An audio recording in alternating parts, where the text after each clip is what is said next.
Right. Well, this is what, because Shapeshifters, natives. I'm gonna make together a little stack of books tonight for you to bring to Austin with you. Okay. Keep them as long as you want, or pass them on. But of stuff that we're talking about this, Okay. so you'll have something to really look at. So But Skinwalker. here's what I Yeah, want to get yeah, across yeah. to you: shapeshifters, werewolves, Uh, vampires, yeah. abominable snowman or yeti or Bigfoot that attack. Because you have to understand, there are good spirits and bad spirits. Right.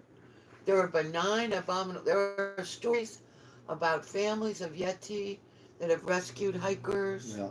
There are more and more. Once you get on, there's a good site. So This werewolf. guy that lives up in Alaska has a great, good Bigfoot site. What about chupacabras? Those are all the demonic entities. Shapeshifters. Yes, So are they those rip. are those aliens? Well, no, they're shapeshifters. That's what I'm trying to tell you. They're interdimensional beings. Okay. This is absolutely why the Bigfoot, it's ridiculous to think they're going to find forensic evidence on Bigfoot. Right. Right. Bigfoot can do almost anything. Right. You see, if you think in terms of, well, demonic beings, here's the thing. If we think of angels and everything we've been told an angel can do, Right. angels are more limited. They're following God's rules or the Creator's rules. Right. Or the rules of, there shall be no one over me. I'm the all-knowing, the omnipotent. Now, this is not a creationist view. It's more the view of the ultimate source of power. There's this ultimate source. And if you follow that down, well, then angels, or like I think of guiding spirits, channels, like that Sicilian guy in my cab. Right. Because, I mean, I got to tell you the rest of that story another time. Oh yeah.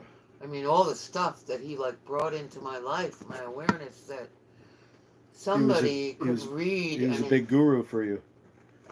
Wow. But that he could have the two people I loved most in the world as a child right then come in, because it wasn't to just come in and say hi. I had been very worried about Jake. Wow. And very worried about my bass player. She was a wonderful girl, and she was going through a lot. And they both came in and said hi. Oh, and they told me they answered the questions I'd been worried about. Even though they were alive, their spirits came in. Oh, no, they didn't know the things I'd been worried about for them. Right. Well, the guy says to me, he says... He answered the questions for them. He says to me, he says, MG... He says MG with the girl. He goes, oh, my gosh. He goes, there's almost no room. Can you see them? He says, yellow roses now everywhere. Yellow roses. White roses. He goes, this is your other guardian angel. She says her initials are MG. Now, my godmother, Mary Griffin, my auntie Mary, my mother's older sister. I just loved her, and I was told I looked like her a lot.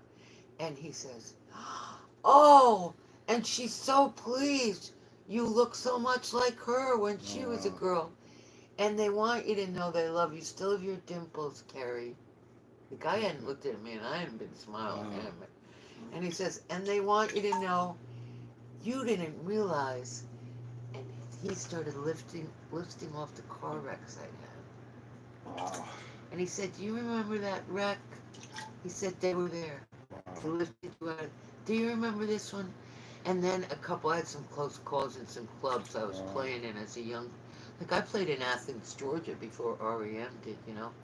I played in a club they opened up, because I was with this group and this fiddler, and they brought me right into that. Athens was a great rock scene. I love REM, one of my favorites.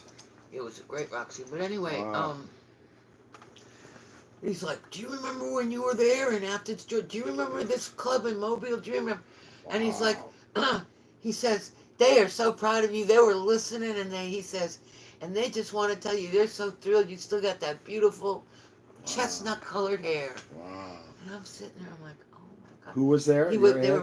So it was my grandfather, Michael Griffin, and my mother's big sister, that's pretty cool. Mary Griffin, my aunt, who died when I was very young. Did you ever meet this guy again? No, but here's what happened when he says that, and then he thinks back, he collapses on him. In the car. Yeah. And I pulled him up, got him home, and I walked him out to his door.